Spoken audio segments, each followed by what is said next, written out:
Karena season 1 belum ada jawaban dari misteri kunci liontinnya Ichijo, otomatis di season 2 ini kita sangat berharap dapat jawaban itu kan? Nah, buat kalian yang belum nonton season 1, bisa klik aja di atas ini ya. Oke deh, karena kalian udah nunggu cukup lama nih, kita langsung mulai aja yuk ceritanya. Inilah dia Nisekoi Season 2.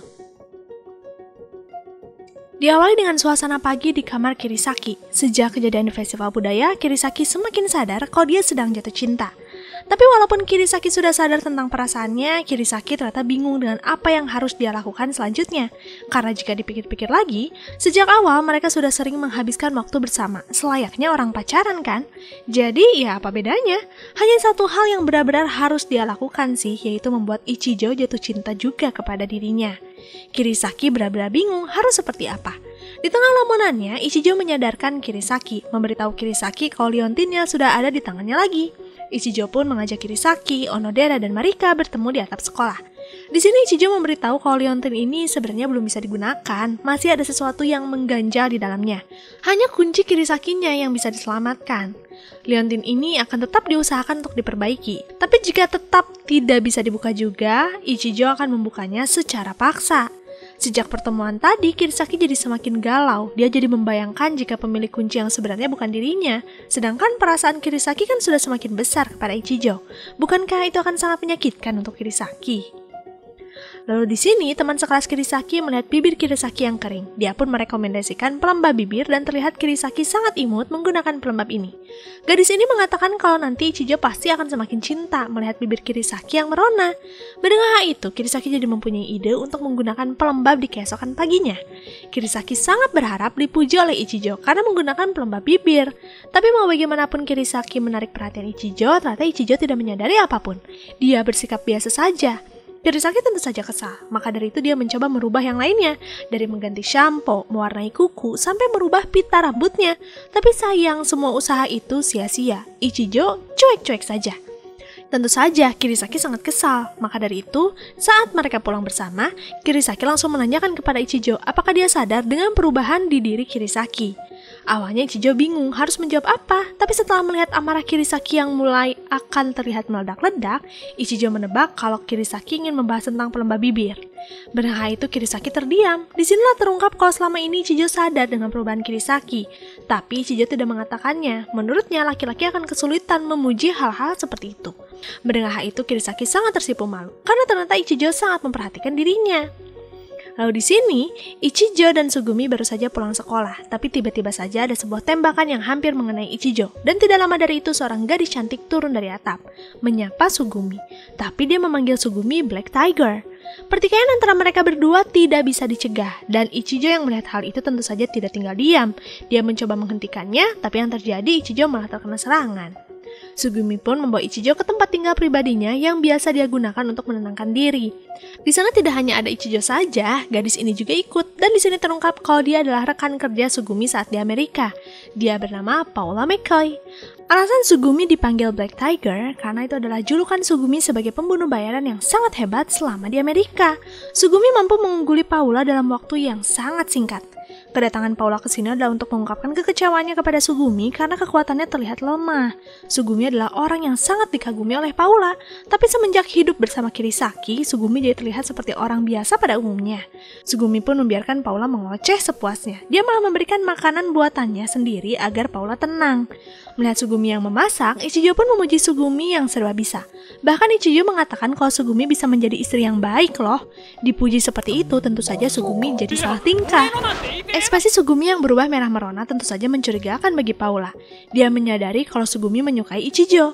Maka dari itu dia memanfaatkan kelemahan Sugumi dengan membuat taruhan. Untuk menunjukkan tingkah profesional Sugumi, Paula meminta duel mencium Ichijo. Jika Sugumi menang, maka Paula akan pergi begitu saja. Tapi jika kalah, Sugumi harus pulang ke Amerika dan mengasah skillnya lagi. Tentu saja Sugumi menolak. Dia memberikan alasan kalau dirinya tidak bisa mengkhianati Kirisaki. Kan Ichijo adalah pacar Kirisaki. Sayangnya Paula tidak peduli. Baginya ini tetap menjadi sebuah ujian profesional. Tanpa menunggu persetujuan, Paula mencoba mencium Ichijo. Tentu saja Sugumi tidak tinggal diam. Dia langsung memisahkan Ichijo dan Paula. Ichijo tentu saja sangat dirugikan di sini. Maka dari itu ketika ada celah untuk kabur, dia pun pergi sekencang-kencangnya. Kemanapun Ichijo berlari, pada akhirnya Paula bisa menemukannya. Bahkan untuk menjauhkan Ichijo dari Sugumi, Paula menculik Ichijo dan mengikatnya di gedung kosong.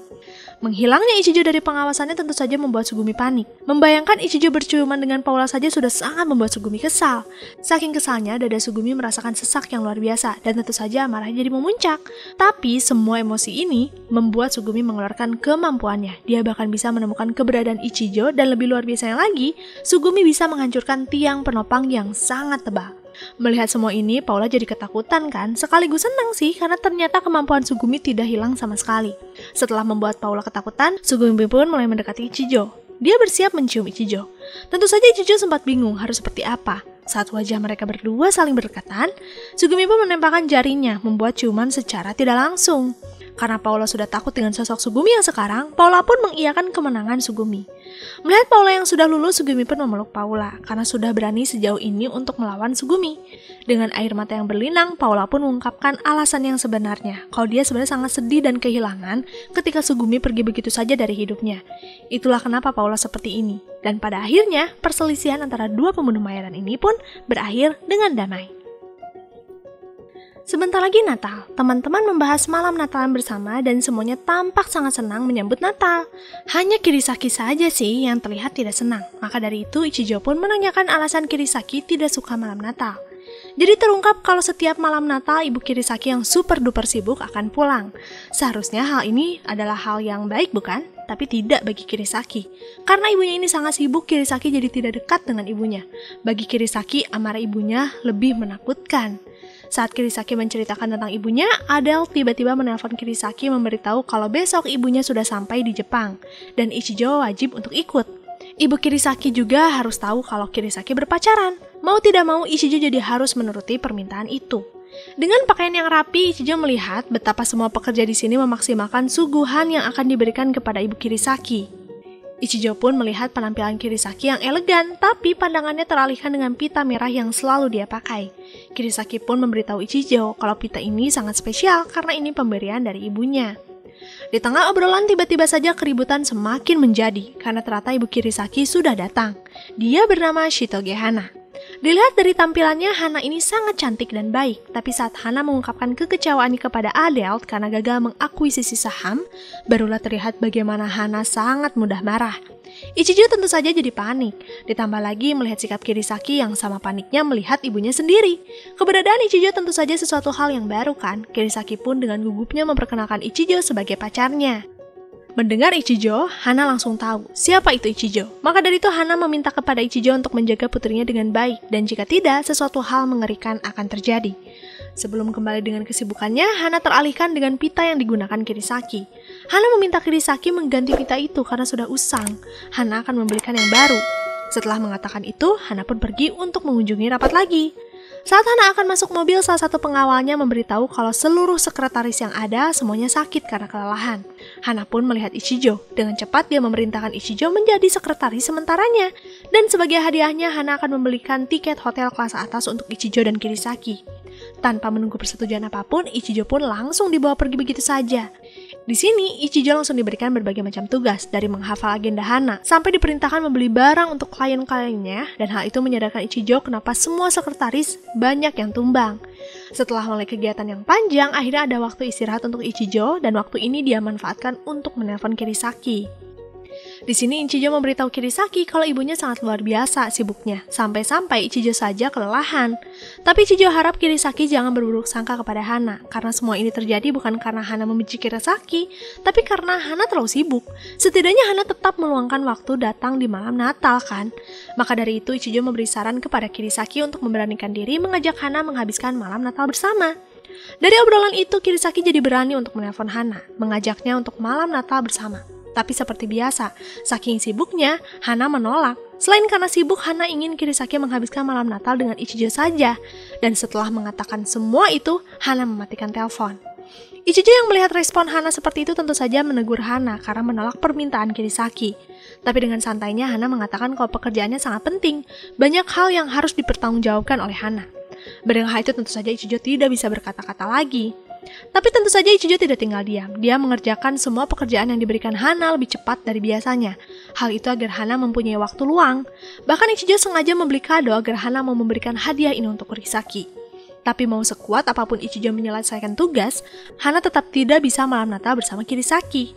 Sebagai gantinya, Hana ingin Ichijo memberikan ini semua. Nah, disinilah terungkap kalau Hana ternyata tidak secuek yang dibayangkan. Semua kado ini selama 10 tahun Hana simpan untuk Kirisaki, karena tidak sempat memberikannya. Sikap Hana selama ini hanya sebuah tameng dari kebingungannya untuk menghadapi Kirisaki. Hana merasa kalau Kirisaki membencinya. Buktinya saja, Kirisaki kini lebih memilih memanggil Oka-sama atau ibunda daripada mama. Dari semua kesalahpahaman antara ibu dan anak ini, Ichijo pun menyadarkan Hana kalau Kirisaki tidak membenci Hana. Buktinya saja, pita pemberian Hana sejak dulu selalu dipakai. Semua itu Kirisaki lakukan untuk mengingat Hana. Bahkan Kirisaki sangat ingin menghabiskan waktu bersama dengan Hana di malam Natal dibandingkan dengan Ichijo. Hana sangat terkejut mendengar semua pernyataan itu. Dia pun menanyakan kepada Ichijo apa yang harus dia lakukan. Karena malam ini tetap saja Hana tidak bisa menemani Kirisaki.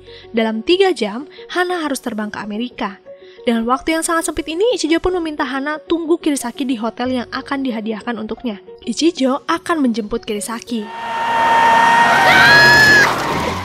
Dengan kecepatan penuh, Ichijo menjemput Kirisaki yang sedang menghadiri pesta malam Natal, dan tanpa berpikir panjang, Ichijo mengajak Kirisaki ke hotel. Tentu saja semua yang mendengar hal itu sangat terkejut betapa beraninya Ichijo membawa Kirisaki ke hotel. Ichijo benar-benar tidak peduli dengan ucapannya, yang terpenting adalah pertemuan Kirisaki dengan Hana. Tapi mau secepat apapun mereka bergerak, takdir berkata lain. Hana menerima pesan kalau penerbangan akan dipercepat karena salju semakin lebat. Mengetahui Hana tidak ada di hotel, Ichijo segera pergi ke bandara. Tapi karena macet yang parah, Ichijo dengan terpaksa membawa sepeda yang ada di sana. Dengan kecepatan penuh lagi, dia mengayuh sepeda ke arah bandara. Tapi tetap saja, pesawat pribadi Hana sudah terbang bersamaan dengan kedatangan Ichijo dan Kirisaki di landasan. Ichijo tidak menyerah, dia menelpon Hana, memintanya untuk bersikap dewasa dan berani menghadapi Kirisaki. Lalu Ichijo pun melemparkan teleponnya kepada Kirisaki. Dengan tangisan yang tertahan, Kirisaki memanggil Hana, "Mama." Mendengar panggilan itu saja, tanpa berpikir panjang, pesawat putar arah. Hana berlari keluar dan langsung memeluk Kirisaki. Di dalam pelukan, Kirisaki memberitahu Hana kalau Kirisaki sangat menyayangi Hana. Setiap hari Kirisaki sangat menantikan kepulangan Hana, walaupun Kirisaki takut dengan amarah Hana juga. Mendengar hal itu, Hana pun jadi paham kalau Kirisaki sangat menyayanginya, dan berkat kejadian hari itu, Hana dan Kirisaki berhasil menghabiskan malam Natal bersama. Sedangkan Ichijo rela menghabiskan malamnya untuk menyelesaikan bisnis Hana yang tertunda. Di kamar, Hana memberikan kado pita untuk Kirisaki dan tentu saja Kirisaki lebih memilih pita merahnya lagi. Sambil tersenyum, Hana mengatakan kalau Kirisaki suka pita merah itu sebenarnya berkat Ichijo loh. Jadi, dulu Ichijo lah yang merekomendasikan pita merah untuk Kirisaki karena mereka melihat karakter kartun kesukaan Kirisaki. Mendengar hal itu, Kirisaki tentu saja jadi tersipu malu. Di keesokan harinya, Ichijo dan Kirisaki mengantar Hana ke bandara. Sebagai orang dewasa yang mengingat masa kecil Ichijo dan Kirisaki, tentu saja Ichijo menanyakan kepada Hana apakah dia ingat dengan liontin itu. Dan sayangnya, Hana tidak ingat sama sekali. Sebelum pergi, Hana memanggil Ichijo. Sambil berbisik, Hana memberitahu Ichijo kalau sejak awal Hana menyadari loh kalau Ichijo dan Kirisaki berpura-pura pacaran. Tapi di mata Hana, usaha yang dilakukan Ichijo selama ini berasal dari hatinya. Dan setelah mengatakan itu, Hana pun pergi dari Jepang. Sebentar lagi Valentine, dan tentu saja para gadis yang menyukai Ichijo berlomba-lomba memberikan coklat untuk Ichijo. Dan seperti biasa, baik Kirisaki dan Onodera mengalami kesulitan untuk memberikan coklat kepada Ichijo. Hanya mereka saja sih yang dengan percaya diri memberikan patung coklat Ichijo raksasa. Melihat keberanian Marika, sebenarnya Onodera berniat memberikan coklat buatannya. Tapi sayang, Onodera tersandung yang membuat kue coklatnya hancur. Maka dari itu dia langsung berlari menjauhi Ichijo saja. Di sini Onodera sangat kecewa, karena ini kali pertama Onodera membuat kue coklat dan ternyata sangat enak. Di tengah lamunannya, Kirisaki menyapa Onodera. Kirisaki tentu saja menanyakan kepada Onodera kenapa melamun di depan coklat. Onodera pun mulai menceritakan apa yang terjadi, tapi dia tetap merahasiakan siapa prianya.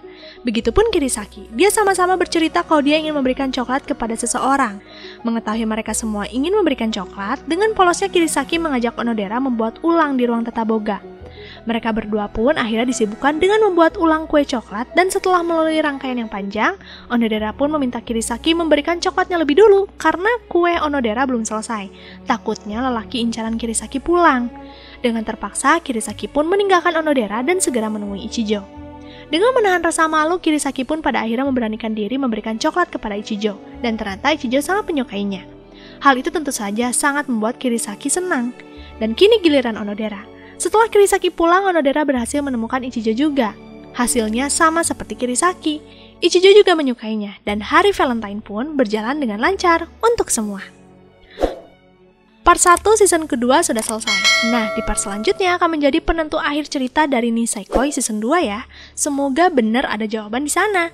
Makasih buat kalian yang selalu setia di channel ini. Sampai jumpa lagi di next video. Ja matane, arigato gozaimasu.